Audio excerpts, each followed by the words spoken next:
Hello, I'm here to introduce our course in chamber music. This is music that was originally popular anytime after the mid-17th century, and it was originally played in people's homes. This was before the advent of large-scale theaters and opera houses. People got together and played music for their own fun, their own benefit, in a room, a chamber, hence the name. The earliest groupings, hence, were not very large. The most popular group was about 4 people, and these were string players, so all in the same family.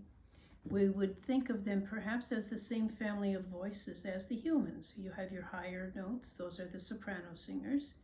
The next level down, providing harmony, that's the alto singers, or the second level in the string quartet.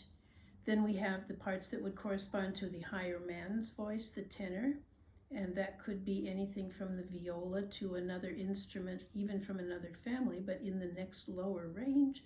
And finally, the cello would be the bass component, standing in for the bass voice, as in a choir.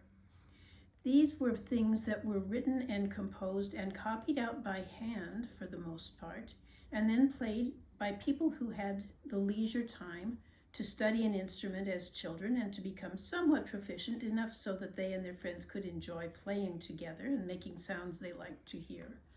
And this was eventually, as I said, coming to take a proper name of program music or chamber music, either one, depending on whether you were emphasizing whether the room you played it in was important to you, or the fact that it sometimes was storytelling music as well.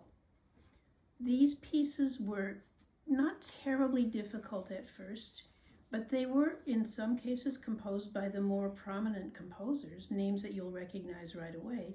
Just in this first generation or so, we have Bach and Handel, 2 of the biggest names in the Baroque era.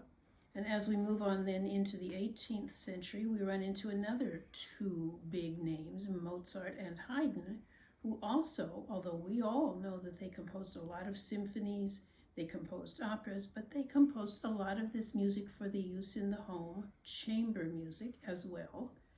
These things, as I said, are still copied out mostly by hand. They are sold through the stores, not exactly the same kind of stores we have nowadays, but through merchants. But copied by hand was still the most common thing.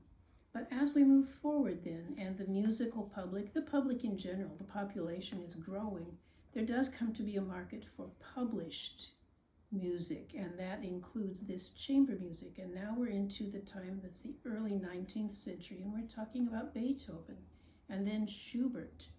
Both of these, and Schumann, composed quite a bit of music for these smaller groups. But the groups themselves had expanded. That is to say, we're no longer limited to a string quartet. We have other groupings possible. The piano itself, my instrument, has come into being, and so we have what are called piano trios, which I will not hesitate to tell you, do not have 3 pianos. 1 piano plus 2 other instruments makes the piano trio. Then we're moving through the 19th century further, and we have all kinds of other combinations because the wind instruments also become much more refined and pleasant to hear indoors, so that we have options for Brahms, for Mendelssohn, on Debussy. We're moving now also into the 20th century, a little bit of Fauré. We can keep on going, but as you see, this kind of small grouping instrumental music is popular still. It's fun for people to play at home. It presents well in small concert halls. And I think if you're interested in this kind of music, you might enjoy taking this course and getting to know some more pieces than you probably already do know. If so, I'll be looking forward to seeing you.